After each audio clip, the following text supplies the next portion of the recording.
Bienvenidos a Canal Agrositio. Vamos a comenzar el año, 2012, tratando de pensar, tratando de imaginar, tratando de buscar caminos que nos ayuden desde el país, desde el sector nuestro, del campo, de la cadena agroindustrial. Bueno, nada mejor para pensar y para fechas como esta que Santiago Cobaldov, para imaginar con él un poco lo que viene, para analizar un poco cómo va la Argentina o cómo debería ir la Argentina y en ese lugar cómo nos ubicamos cada uno de nosotros en este nuevo escenario. Bueno, Santiago, un gusto de nuevo. Igualmente, Ricardo. Estar juntos y acá en tu casa, como hemos hecho en varias oportunidades. Así es. Feliz de recibirlos aquí y sobre todo, no solo en función del deseo de contribuir a analizar las circunstancias que vivimos, sino impulsado por la convicción de que la continuidad de este tipo de conversaciones, que en un programa como Agrositio se mantiene con los pensadores y con los hombres del campo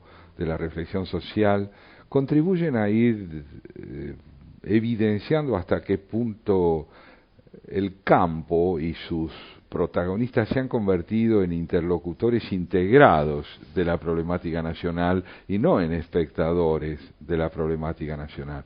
El año 11 ha dejado evidencias más o menos afortunadas, pero evidencias muy rotundas del grado de protagonismo que los representantes del campo han alcanzado en la vida parlamentaria, en el debate de los problemas nacionales más allá de los intereses corporativos, de los intereses sectoriales.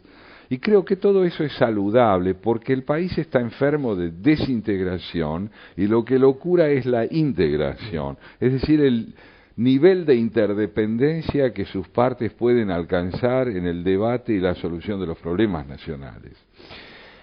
Santiago, yo me acordaba el otro día en la charla que diste en la Fundación Despertar y hablaste de un tema realmente apasionante que es la lectura del mundo desde la crisis de contemporaneidad, ¿no? Vos lo trataste así.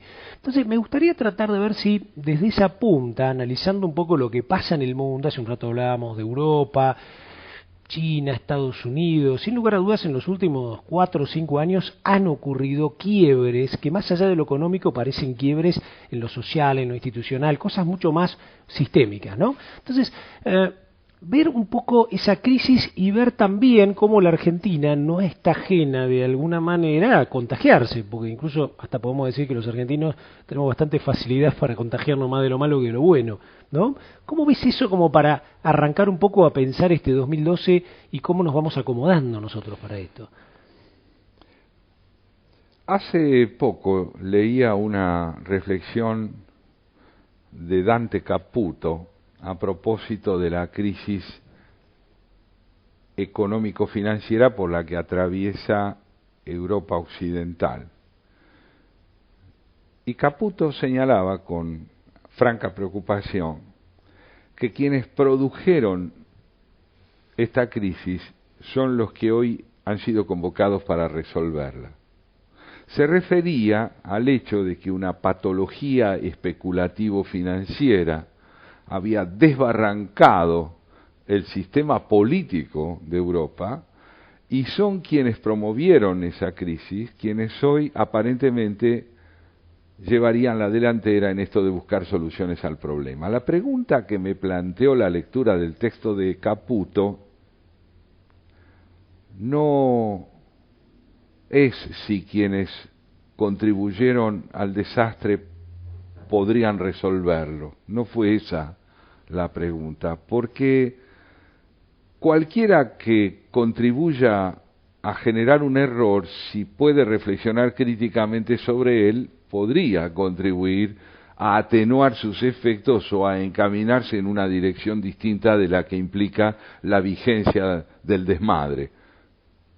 Pero a lo que todo indica, Europa quiere volver a equivocarse. Y eso significa que el capitalismo desarrollado está enfrentado a una crisis ética, que es la relación entre ética y eficacia. Yo he subrayado muchas veces este conflicto entre ética y eficacia. ¿Es posible que Europa se interrogue acerca de las causas por las cuales este ajuste ha sido necesario? Si me interrogo superficialmente por esas causas, voy a creer que hubo un desequilibrio en los números y no en la subjetividad. El problema es la subjetividad, no los números. Los números son el síntoma de la subjetividad. Cuando el desenfreno aparece en el campo de las cifras, es porque en el campo de la ética se ha producido un resquebrajamiento. ¿Cuál es el resquebrajamiento? La imposibilidad de sostenernos dentro de la ley. Europa ha salido del campo de la ley. Europa se ha colocado fuera de la ley y por eso los efectos de esta crisis son los que son. Volver al campo de la ley es posible, pero es fecundo solamente si hay aprendizaje que remita a la conciencia de lo que provocó la desmesura. Entonces estamos hoy en un panorama, o ante un panorama, en el cual la cuestión de fondo es si las democracias occidentales del primer mundo son capaces de llevar a cabo un capitalismo que reconcilie razonablemente la ética con la eficacia, porque de no producirse esta reconciliación, la declinación del mundo occidental seguirá siendo preeminente. Y esta es la cuestión. Hoy el mundo occidental está perdiendo protagonismo y ejemplaridad. Protagonismo en el orden relativo del poder, aun cuando Estados Unidos sigan siendo la principal potencia. Ejemplaridad porque las prácticas de sus democracias y de su concepción republicana del poder democrático acusa síntomas de deterioro en los liderazgos muy profundos. A lo que hay que unir un hecho que para mí es emblemático. Las grandes naciones del mundo, ya no solo de Occidente, no logran ponerse de acuerdo acerca de la mejor manera de encarar la crisis medioambiental que vive el mundo. No logran ponerse de acuerdo. La fiebre de la tierra aumenta y el diagnóstico curativo no aparece. No hay todavía recursos subjetivos que permitan entender que la tierra se enferma en virtud de los abusos de los cuales es víctima. Tierra enferma significa planeta en agonía. La naturaleza no es lo que nos rodea, la naturaleza es lo que nos posibilita. El oxígeno no es un elemento que nos complementa, es condición axiomática de nuestra supervivencia. La tierra que sufre los efectos de los abusos prostibularios a los que está sometido por parte de la contaminación ambiental, devuelve con agonía para el hombre, con acorralamiento para el hombre, todos aquellos daños que se ejercen sobre ella al concebirla como un objeto que no reacciona, es decir, como un objeto pasivo. En el marco de esta doble crisis ambiental y política, creo tenemos que enmarcar la reflexión sobre nuestro país. No significa que todo anda mal, no significa que la catástrofe tiene siempre características demasiado evidentes. Al igual que la vejez, la declinación es sutil.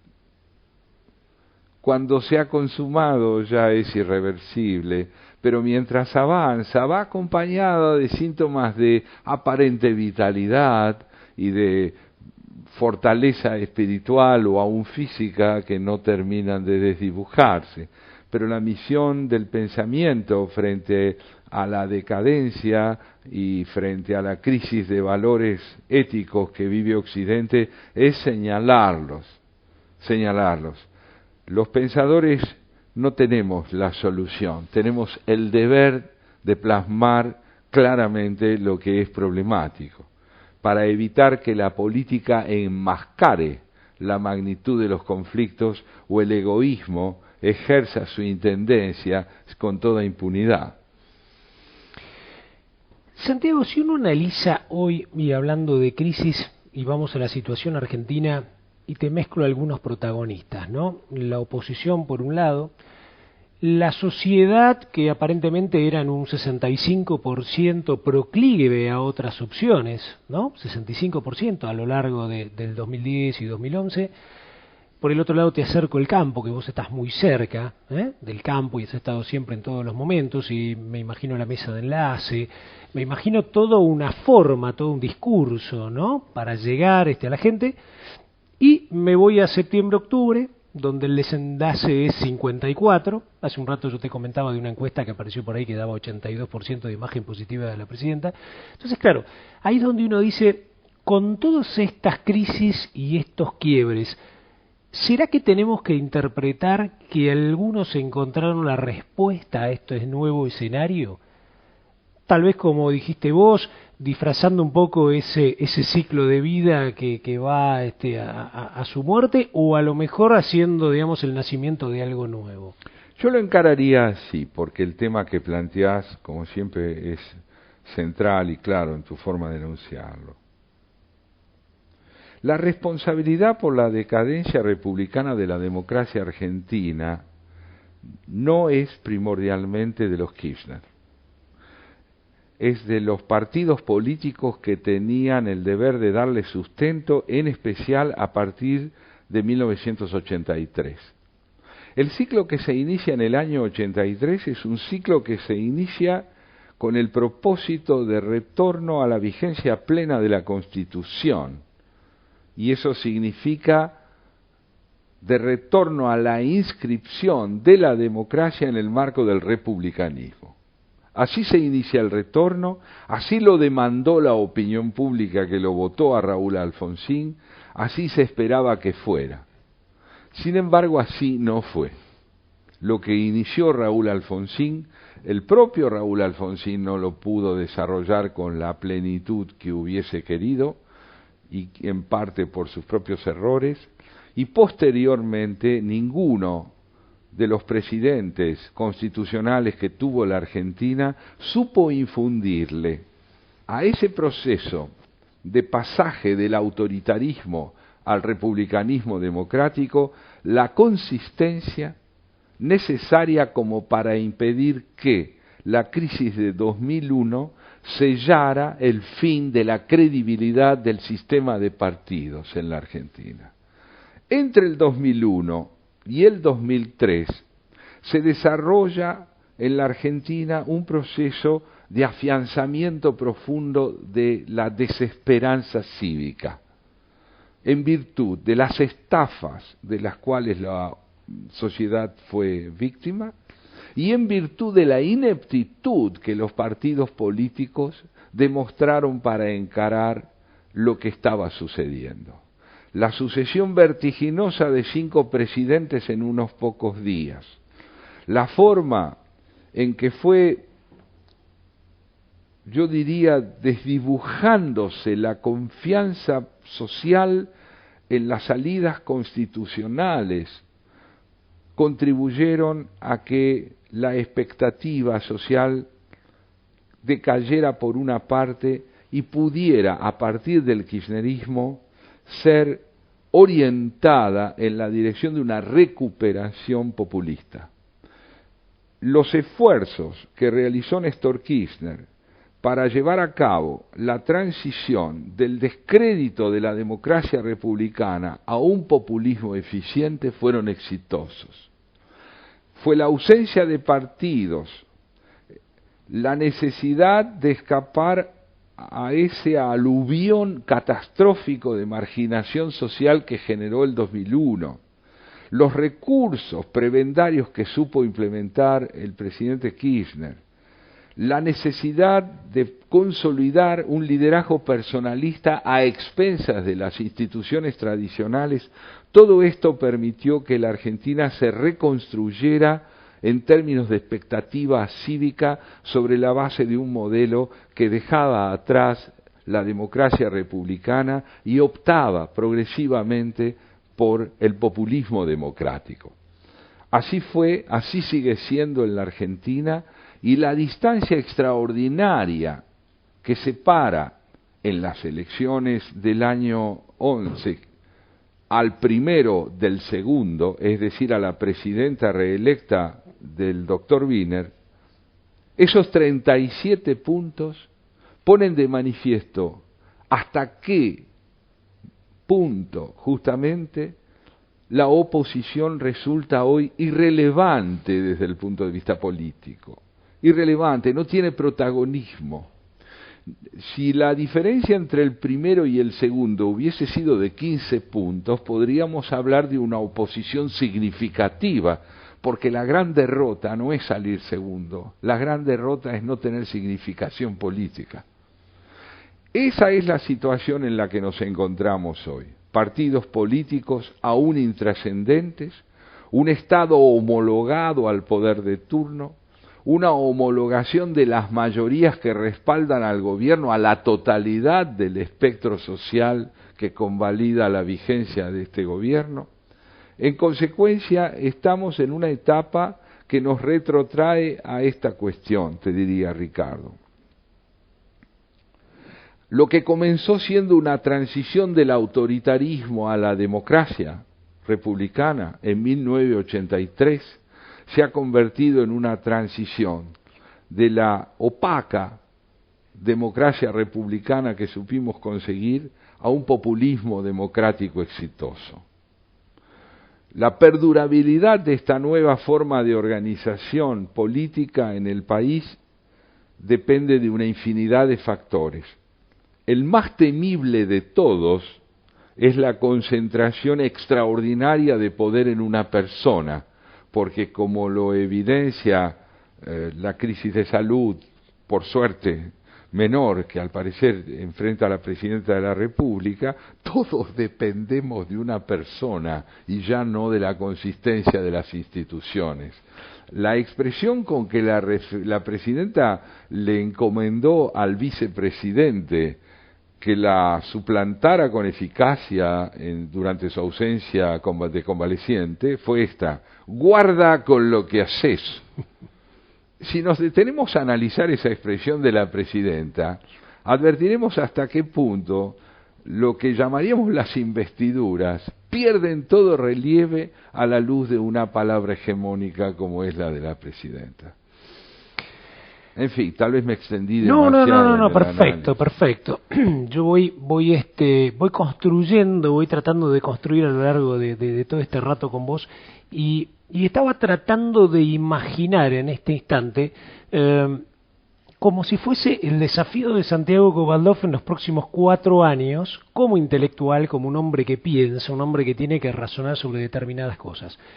Seguramente vamos a razonar sobre muchas cosas del contexto, pero algunas van a perder relevancia porque, digamos, en sí nadie las escucha, nadie las vota, como dijiste vos, etcétera, etcétera. Uno se imagina hoy un joven que quiere entrar en la política y dice, ¿dónde entro? Entonces me da la sensación de que va a haber una crisis también hasta de gente joven dentro de la oposición. Pero voy al núcleo de esto y pensaba, si uno se introdujera en el pensamiento kirchnerista, ¿no? Ya dijera, bueno, vamos a abordarlo, vamos a, en vez de mirarlo desde alrededor y enfrentarlo, vamos a meternos adentro, vamos a infiltrarnos, una palabra, digamos. Y uno dijera, rescato 3 cosas en este pensamiento. Uno que es el pragmatismo y el oportunismo, digamos la parte así más de corto plazo. El otro que sea el pensamiento que podamos rescatar, el pensamiento de fondo de cosas que podamos rescatar y que sean válidas. Y la otra que es, digamos, que me parece interesante que vos por ahí nos la veas, es si hay un tercer bloque que es una parte de pensamiento con mucha ideología que nos arrastre a cosas que por enfrentar al capitalismo en sus errores nos lleve a modelos que puedan ser más peligrosos. ¿Se entendió un poco como si fuera el abordaje del... Una vez más te entendí. Interesante. Yo creo que ninguna crítica puede ser consistente cuando está dirigida al oficialismo si no reconoce méritos. No estamos ante una dictadura. Esto es un gobierno constitucional que abusa de la ley, a mi juicio, para afirmarse en su protagonismo, pero esto está muy lejos de ser una dictadura. Si se avanzara como se aspira a avanzar sobre la libertad de expresión de los medios opositores, si creciera la oposición y jugara algún protagonismo más significativo y se tratara de acallarla, si se siguiera abusando de la ley al punto de no solo de tergiversarla en tantos aspectos, sino de enmudecerla directamente, y la vida parlamentaria perdiera significación completa, otro sería el cantar. Pero aún hoy, con todos estos riesgos en ciernes, no es así. El gobierno tiene convicciones y quienes lo apoyan tienen convicciones. Esas convicciones pueden ser las que respondan a una fidelidad acrítica y fascinada por el liderazgo kirchnerista, pero en muchos otros casos ese respaldo es un respaldo conceptualmente sólido, coherente, discutible, pero nace de una convicción que en muchas cabezas tiene el respaldo de la inteligencia, y no es solo el del fanatismo, ni mucho menos el de una servidumbre laxa y condescendiente. Hoy es evidente que el kirchnerismo no tiene contraparte, pero eso no se le puede adjudicar al kirchnerismo solamente. El kirchnerismo no es malo. Si no tenemos una oposición significativa, habrá que interrogar a la oposición acerca de esto. Si después la lucha entre opositores y oficialistas redunda en una tentativa de silenciamiento de la oposición por parte del oficialismo, lo discutiremos. Pero lo que hoy es indispensable advertir, si queremos razonar con lealtad analítica, quiero decir, es que el kirchnerismo no tiene freno porque no hay quien se lo ponga. Entonces podemos criticarle su desenfreno implícito, digamos así, constitucional, en el sentido de propio de su organismo, pero la gran responsabilidad de la contención, de la desmesura en un sistema republicano, en una democracia republicana, corre por parte de la oposición, es decir, de las instituciones que deben controlar al Ejecutivo. Si el oficialismo manipula esas instituciones para ponerlas al servicio de una concepción del Estado que descansa sobre un liderazgo caudillesco, no por eso nosotros podemos negarle la responsabilidad a una oposición que no ha sabido cumplir con su deber. Logros del oficialismo, muchos. Podemos discutir su alcance, pero el valor de muchas iniciativas que han tenido, creo que deben ser preservadas en futuros gobiernos si no fueran kirchneristas. Por ejemplo, la creación de un Ministerio de Ciencia y Tecnología a mí me parece extraordinario, y lo he señalado en su momento. Lamenté la pérdida de un ministro de Educación como Juan Carlos Tedesco, a quien yo considero una de las cabezas mejor dotadas para la reflexión sobre la orientación estructural de la educación en la Argentina. Pero ese hombre en su momento fue convocado. El apoyo económico a familias que están desamparadas y no pueden brindarle a sus hijos los recursos mínimos para que se eduquen o puedan vivir. Esto se puede perfeccionar, se debe perfeccionar, se debe escapar al prebendarismo paternalista, pero son iniciativas que, aún proviniendo de otros partidos, como en este caso la coalición cívica, han sido impulsadas por este gobierno. La ley de igualdad en el campo de los matrimonios del mismo género, a mí estas cosas me parecen muy innovadoras, y por más que encierren hoy un contenido polémico tremendo, están señalando aperturas a dilemas del presente que tienen que ser atendidos. Creo que nunca como en nuestro tiempo ha prosperado cierto grado de coexistencia interreligiosa en la Argentina, más allá de los conflictos que el gobierno pudo haber tenido con la Iglesia Católica. Pero esos conflictos, me parece a mí, no están alimentados por el prejuicio religioso. Bueno, no es poca cosa. En el orden educativo hay tanto que hacer y tanto que mejorar, y ahí hay una deuda del gobierno enorme. Ni qué decir con la integración plena de quienes están excluidos.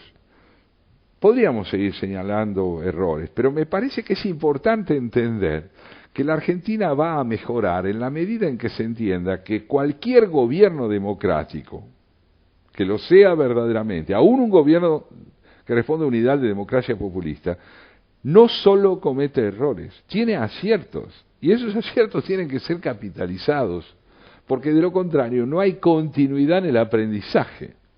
Si estamos, sino en una especie de eterno espíritu genesíaco fundando el mundo cada vez que llega un gobierno. El kirchnerismo cometió errores de ese tipo en el campo de los derechos humanos.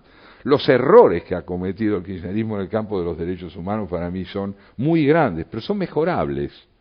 Ha señalado las responsabilidades de la dictadura en la gestión de un terrorismo que no puede ser ocultado, pero ha negado enormemente la presencia del delito y del crimen por parte de la guerrilla en la Argentina, lo cual no ha contribuido a generar equilibrio en la comprensión de nuestro pasado. En fin, creo que la crítica más fecunda a este gobierno debe partir del reconocimiento de sus aciertos, y que cualquier planteo apocalíptico, como muchas veces el oficialismo realiza en relación a la oposición, no debe ser imitado por la oposición en su caracterización del gobierno. Vamos a hablar del pensamiento, de las ideas y de los intelectuales. Yo te voy a señalar una fecha para mí muy paradigmática en la Argentina, que es 2008, conflicto resolución 125, y ahí, digamos, desde mi visión, digamos, como alguien que está protagonizando un poco todo esto de esos momentos, aparece Carta Abierta, un grupo de intelectuales, lo hemos comentado muchas veces con vos, Ricardo Foster, por el cual vos sentís mucho aprecio, sí. Horacio González. Sí, también. Aparecés vos como el paradigma del que ayuda a pensar en el campo, ¿no? Yendo a un montón de congresos, CREA, un montón de lugares, hemos hecho como 4 o 5 notas con vos y son rating en Agrositio, uno dice un sitio, digamos, una televisión del campo y un intelectual, y sin embargo la gente lo mira y además son charlas largas y me llegan felicitaciones, etcétera. Beatriz Arlo, y esto de haber pasado por arriba de un 678 muy duro, muy fuerte en su paradigma de pensamiento, ¿no? Estructurado, y de repente lo quiebra, lo hace explotar, aparece en todos los medios, llega hasta la presidenta. Entonces un poco la pregunta viene a estamos ante un momento donde el pensamiento, la cuestión por ir un poquito más allá, por buscar el fondo último de las cosas, vos lo ves como que en ciertos segmentos de la sociedad empieza a tomar un lugar importante, y que eso nos ayude también, digamos, a repensar la Argentina. ¿Cómo lo ves? Muchas veces se ha señalado desde el oficialismo, desde el sector intelectual, digamos, que apoya al oficialismo, lo representa en el campo del pensamiento, que con el kirchnerismo retornó al país el debate político.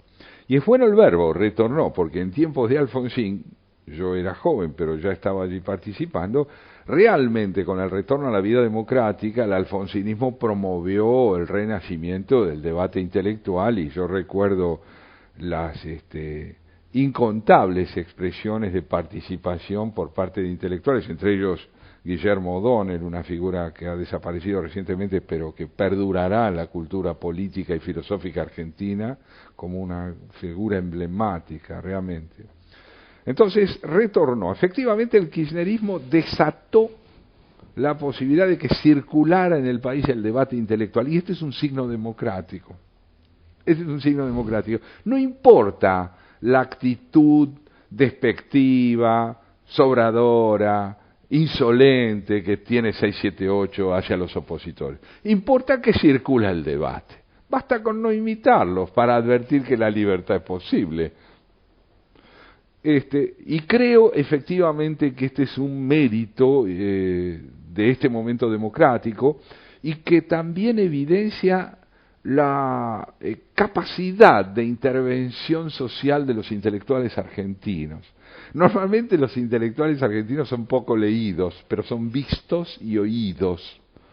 Pero son leídos también, viste que los libros del verano aparece un libro tuyo, aparece Beatriz Arlo. Te quiero decir por lo siguiente: la demanda de participación por parte de la sociedad generalmente tiene que ver con los medios audiovisuales. Claro, sí. Los libros requieren una convivencia amorosa más prolongada, y nadie está dispuesto a un matrimonio muy duradero con los intelectuales. Pero lo que es cierto es que circula ese debate. A diferencia de quienes integran Carta Abierta, los intelectuales que no coincidimos con la orientación que a la democracia le imprime el kirchnerismo, aceptándola como un hecho legítimo dentro de lo que entiendo que es la vida constitucional, quienes no coincidimos no formamos un grupo homogéneo. Las afinidades en el orden estrictamente conceptual entre quienes nos manifestamos en disidencia con el gobierno no son muchas. Tenemos coincidencias tal vez en la crítica, pero también discrepamos en el concepto de lo que es esa crítica, cómo debe formulársela. Somos unas cuantas voces, Luis Gregorich, Beatriz Arlos, Tomás Abraham, Álvaro Abós, en fin, Marcos Aguinis, somos muchos, pero no integramos un corpus. Ahora, ¿por qué vale la pena subrayar esta diferencia entre el corpus y la ausencia de corpus? Es casi como la oposición y el gobierno. Eso es. El gobierno tiene una estructura programática frente a la que Carta Abierta en un comienzo tomó una posición muy interesante, tomó una posición crítica. Es decir, estando de acuerdo con el gobierno, tendía a señalarle todo aquello que no contribuía a su auténtico fortalecimiento democrático y popular. Últimamente, Carta Abierta tiene una posición más defensiva, tal vez porque siente la ofensiva con más intensidad, pero hoy Carta Abierta está mucho más inscripta en el campo de la ratificación en bloque de las conductas del gobierno que en el campo del señalamiento crítico. A mí me parece que esto es importante señalarlo, y ello teniendo figuras que, como siempre digo, son de una robustez intelectual espléndida como expresión de lo que es el pensamiento argentino. En la oposición no se advierte ese espíritu de cuerpo más que frente al adversario, y esto refleja tal vez lo que ocurrió con los partidos políticos, como bien señalabas recién, pero refleja algo más, que a mí me encanta. Yo creo que los intelectuales no debemos integrar una corporación. Yo creo que los intelectuales debemos manifestarnos, reunirnos, debatir, expresar nuestros puntos de vista, pero no concebir al poder político sino como algo que despierta primordialmente nuestra necesidad de debate y de sospecha. La política y la vida intelectual deben dialogar, pero no necesariamente deben complementarse en una función de convergencia plena. Yo creo que es necesario que haya disidencia entre intelectuales y gobierno. Yo creo que los intelectuales tienen que, al igual que el periodismo, recordarle al poder que muchas veces se enmascara en nombre de sus necesidades de acumulación de hegemonía, necesidades que la democracia requiere que sean tenidas en cuenta. Entonces los intelectuales no tenemos por qué ser aliados de ningún gobierno. Mi punto de vista en ese sentido es más liberal. Yo creo que yo con el gobierno y con la oposición tengo, especialmente, no con el gobierno, pero frente al gobierno y con los dirigentes políticos de la oposición, yo tengo un diálogo muy intenso, diálogo con los dirigentes políticos, jamás me he negado a hacerlo y lo haré siempre que pueda y lo requeriré incluso, pero mi tarea no es defender un gobierno, ni defender un partido, mi tarea es exigir. Yo soy un ciudadano y me hago oír a través de la palabra con la que me manifiesto gracias a la posibilidad que tengo de hacerlo. Defiendo la existencia de los partidos, pero no respaldo en principio la totalidad de sus acciones. No soy un hombre de partido, soy un hombre que exige como ciudadano la existencia de partidos. Pero no tengo fidelidades inamovibles.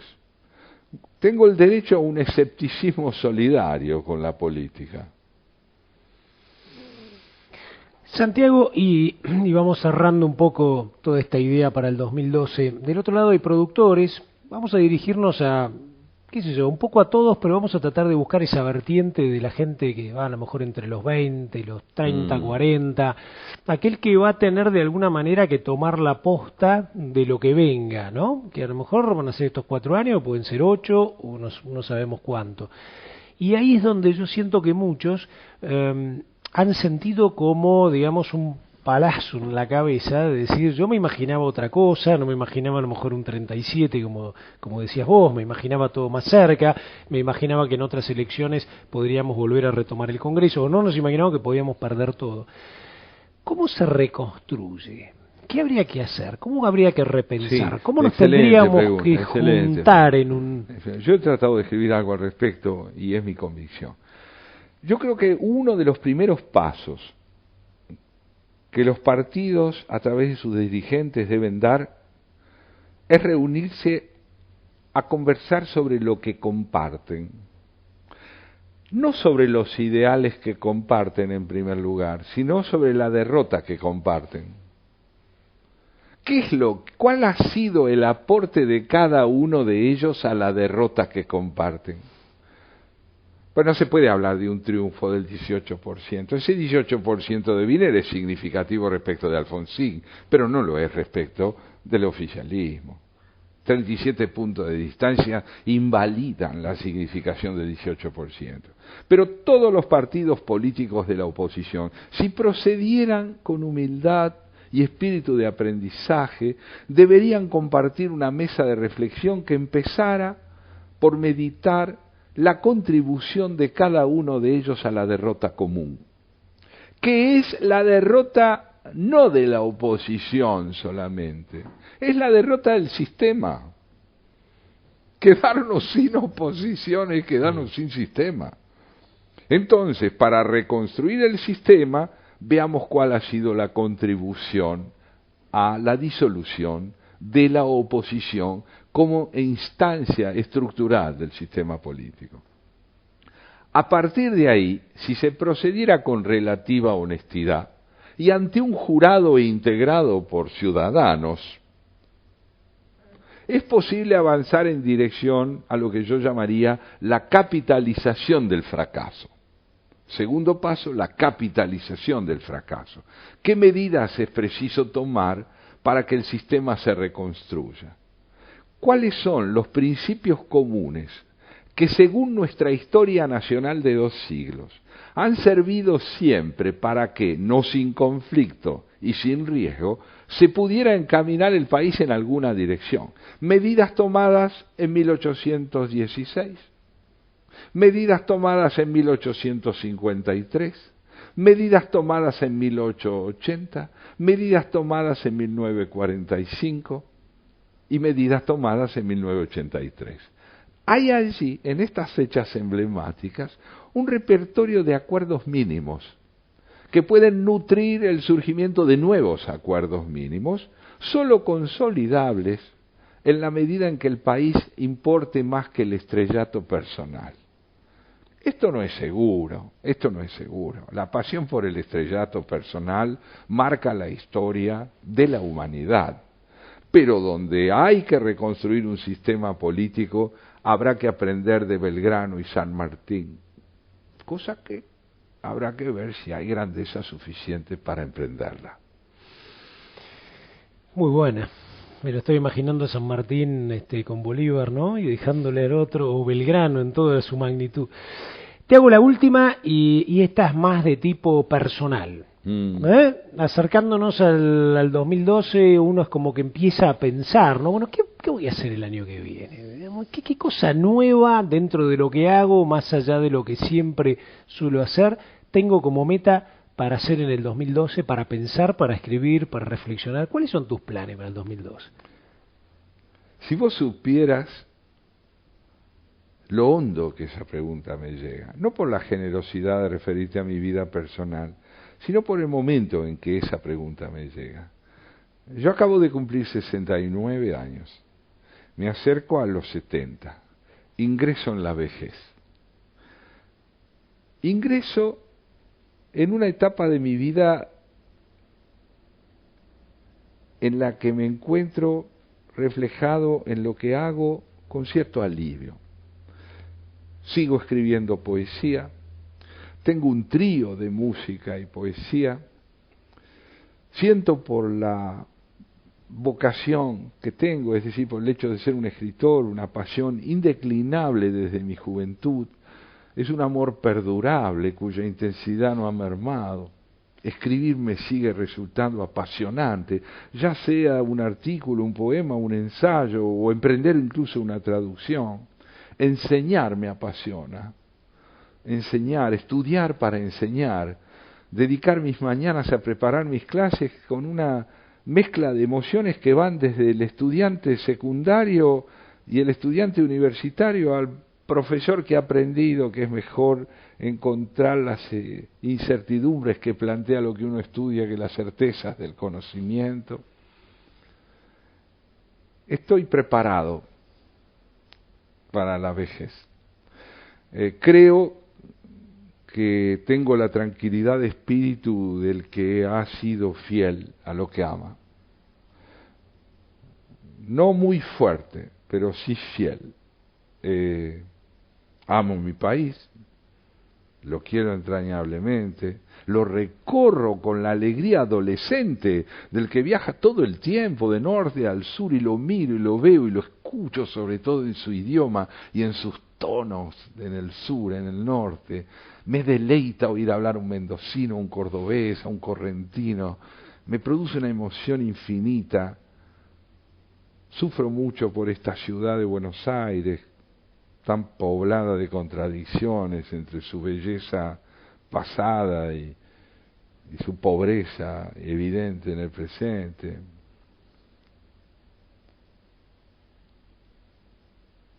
Estoy preparado. Santiago Cobaldov. Santiago, gracias como siempre. Gracias a vos. Gracias a todos ustedes.